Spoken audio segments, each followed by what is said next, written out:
आज हम एक ऐसे दोहे को आपके सामने प्रस्तुत कर रहे हैं जो जितना अद्भुत है उतना ही अर्थों से परिपूर्ण है। आज तो कुछ मिनटों में ही ये बात करनी पड़ेगी, लेकिन मुझे याद है कि जब मैं कक्षा में पढ़ाता था तो इस दोहे को समझाने में एक सप्ताह तो कम से कम लगता था। छात्रों से मैं पूछता था, तुम्हारा कोर्स कैसे पूरा होगा? उनका नहीं सर, कोर्स की बात नहीं है, ये समझ में आ जाए ये अद्भुत बात है।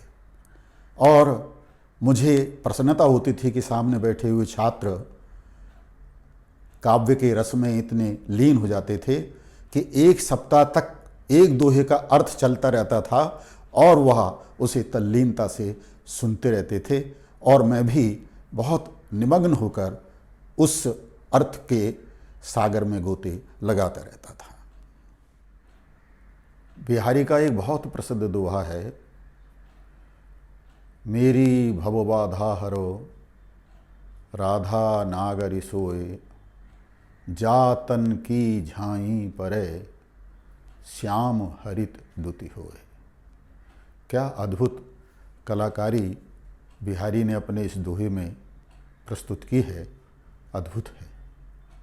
मेरी भव बाधा हरो, देखिए सांसारिक बाधाओं को हरने की बात कह रहे हैं, कृष्ण से नहीं कह रहे हैं, राधिका से कह रहे हैं। कौन राधिका है? मेरी भव बाधा हरो राधा नागरी सोए, हे चतुर राधा, नागरी राधा, ऐसी है चतुर राधा, मेरी सांसारिक बाधाओं को दूर करो। कैसी चतुर राधा? जा तन की झाई परे श्याम हरित दुति होए, जिनके शरीर की परछाई भर पड़ने से श्याम हरित दुति, हरित का मतलब हरे भरे, प्रसन्न, आनंदित हो जाते हैं। अब आप एक बात देखिए, इसमें झाई पड़ने की बात कही है। इसका अभिप्राय यह है कि कृष्ण राधिका के आगमन की प्रतीक्षा कर रहे हैं। प्रतीक्षा करते करते करते करते अचानक उनको लगा कि राधिका आ गई। उनकी एक परछाई भर उनको अनुभव हुई और उनका मन आनंदित हो गया। ये तो एक अर्थ हुआ। इस दोहे में अनेक अनेक अर्थ हैं। मेरी भव बाधा हरो, कौन सी राधा? चतुर राधा तो है, राधा तो चतुर है, और उनसे ही अपनी भव बाधा हरने के लिए निवेदन कर रहे हैं।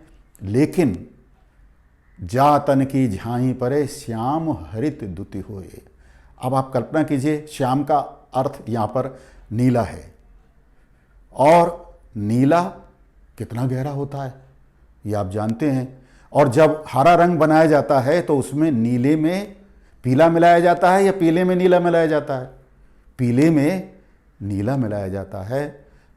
नीले का तो थोड़ा सा टच दिया जाता है और वो रंग हरा हो जाता है। लेकिन राधा का रंग कितना गहरा है, कितना बड़ा है कि श्री कृष्ण जो नीले रंग के हैं उन पर राधा की परछाई भर पड़ने से वो हरे रंग के दिखाई दे रहे हैं, हरित हो गए। अब यहाँ हरित के और विस्तारित अर्थ भी बताए जा सकते हैं, इस पर आगे हम चर्चा करेंगे। एक और अर्थ की ओर आपका ध्यान दिलाना चाहूँगा। मेरी भव बाधा हरो राधा नागरी सोए, जा तन की झाई परे श्याम हरित दुति होए। यानी ऐसी राधा से, ऐसी चतुर राधा से अपनी सांसारिक बाधाओं को, बाधाएं क्या हैं? दैहिक, दैविक, भौतिक बाधाओं को दूर करने के लिए कह रहे हैं। और भौतिक बाधाओं में एक रोग भी होता है। तो यहाँ पर आयुर्वेद का एक अर्थ भी छिपा हुआ है। कहते हैं कि राधा हल्दी और नागर मोथा, इसका यदि लेप शरीर पर लगा दिया जाए तो जिस स्थल पर झाई नामक रोग हो जाता है वह मिट जाता है। तो असली बात तो यह है कि सांसारिक बाधाओं को दूर करने वाली बात जहाँ कही गई है वहाँ पर रोग निवारक भी एक अर्थ लोगों ने खोजा है और मैंने आपके सामने प्रस्तुत किया है। एक और अर्थ भी है जो भक्ति के संदर्भ में हम इसका कर सकते हैं कि हे राधा, ऐसी है चतुर राधा, मेरी सांसारिक बाधाओं को दूर करो। मेरे मन में जो कालुष्य है, मेरे मन में जो छल है, छद्म है, पाप है, श्याम, श्याम का मतलब कालापन, काला का मतलब है पाप, पाप, छल, छद्म, द्वेष, पाखंड। तो श्याम हरित दुत हुए, हरित माने हर जाते हैं, दूर हो जाते हैं, भाग जाते हैं।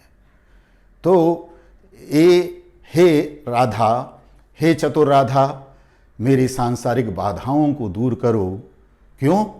क्योंकि आपकी भक्ति से, आपकी शक्ति से, आपकी निष्ठा से, आपकी आस्था से मेरे मन में जो कालुष्य भर गया है वह समाप्त हो जाएगा। इसलिए मैं आपकी स्तुति कर रहा हूँ, आपकी विनती कर रहा हूँ कि मेरी सांसारिक बाधाओं को दूर कीजिए।